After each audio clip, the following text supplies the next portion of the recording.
Hey everybody, thanks for stopping by Greg's Beer Review today. Famous words are, let's go see what's in the fridge today.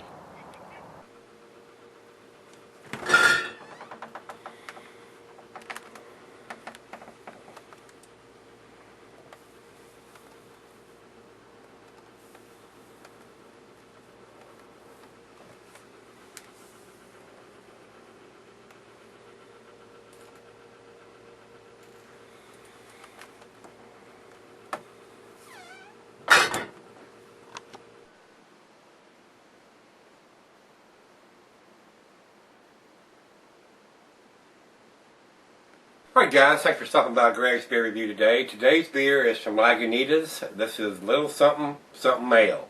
I'll be honest with you, I've not had this in a bottle before. I picked up, I got a couple bottles of this. I got a big bottle and a little bottle of this. But I have had it on draft at Brewtopia when I worked it a couple weeks ago. I actually poured for Lagunitas. I poured their two of their beers. Poured this and something else. I can't remember what we poured out, but this really stuck in my mind as being a really, really tasty, hoppy beer too. So it's pretty interesting. So I'm curious to see if the bottle is just as good as what the draft was. So this is from Lagunitas out of Petaluma, California. It's American Pale Wheat Ale. So it's brewed with wheat.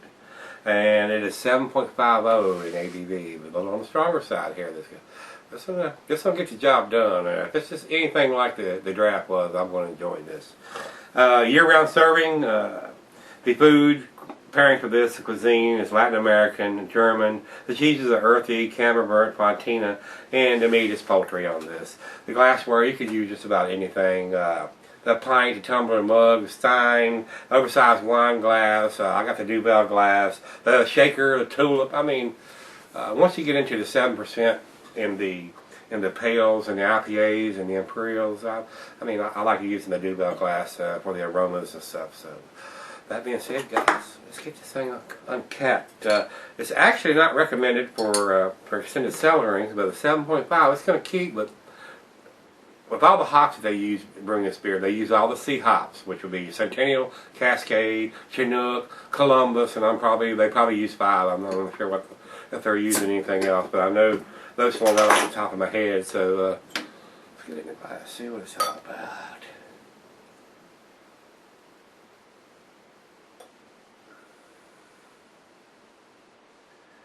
I can smell it from here. I am not lying. I can smell that beer from here. That pours a very golden color. With the pouring down the center there, I got about a half a finger of head. A lot of bubbles streaming up, and I can see directly through that beer there. It is almost as clear as a bell, just like a slight chill haze on it. And without even putting it up to my nose, I'm getting grapefruit, pineapple, so I mean, wow. Wow, this is definitely a good representation of a West. I mean, it's called a pale ale, American Pale Wheat Ale, but I've had IPA. Red Hook's IPA is not this hoppy. Wow, this is incredibly hoppy. Wow, there is grapefruit, oranges, citrusy. I mean, it's pineapple even. There's a whole lot going on. With all the hops that they've used, I mean, this is... I went through, and I hate to say this, but I went through and I tasted a few beers after I got through pouring when I worked Brewtopia. And I came back to this. This, in my opinion, was the best beer there. A close second would be the one that was brewed by the guy at Pints of Plenty that won the competition. Cheers, guys. Let's give it a taste. See what we got. Bottoms up.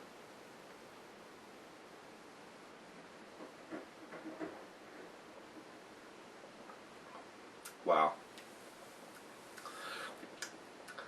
It's just like the smell. I mean, it is so citrusy, pineapple-y, grapefruity, floral, piney. Definitely West Coast style. Wow, this is a delight. It's delicious.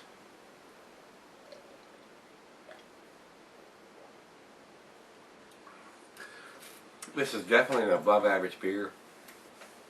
I'm very fond of the Hop Stupid that Lagunitas does. I also got their Lucky 13. I'm going to be redoing it here in the next couple of days. Wow, that is so good. It is definitely, I can tell you right now, it's probably going to be some type of A beer. I don't know where it's going to fall in, but I'm going to sip on it, let it warm up. This is a wonderful, delicious beer. If you can get this beer, if you're a hophead, you'll love this beer. Ain't no doubt about it in my mind. 7.5. You can tell a little bit of the alcohol there. And like I said, it's right out of the fridge, so it may get more intense as it warms up. So just be aware that you're not drinking a 5% beer when you're drinking this beer. I don't get a whole lot of wheat. At the end there, you might get just a little bit of the wheat on the end.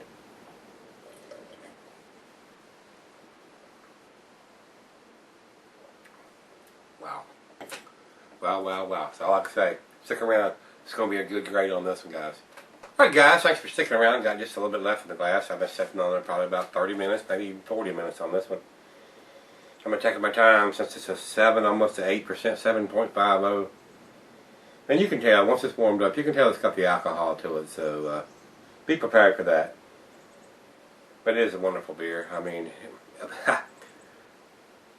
the hops on this is just incredible. I mean, it should be an IPA, I mean, or an Imperial IPA. It's just, I don't really consider this an ale, a pale ale. That's what they're calling it, a pale wheat ale. It's more like a wheat IPA. So, wow. Cheers, guys. Final chug.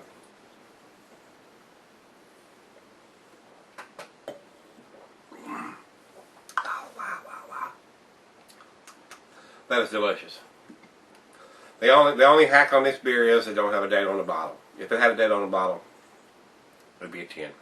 I'm going to give it a 9. It's a solid A. Like I said, if it had the date on the bottle, it would be a 10. It's just as good as the draft. I'm getting more of the alcohol presence on this because it has warmed up. At Brewtopia, it didn't get a chance to warm up. We poured it, we drank it. We poured it, we drank it. It was nice. It was delicious. But it's just as good. I mean, if you can't get draft, the bottle's just as good, guys. So, if y'all had it, let me know. Give me some comments back on this one. Like I said, I'm going to give it the 9. Red Bear has a 98 overall and 98 in the style. So, pretty high marks there. And Beer Advocate has an A-. So, I kicked that up a notch to an A. That's pretty much what Red Bear's got as an A. So, it's an A beer. So, put a date on it, guys. We'll get an A+ out of this. So, if y'all had it, give me some comments back on this, guys. And I'm on back tomorrow. Let's see what's in the fridge then.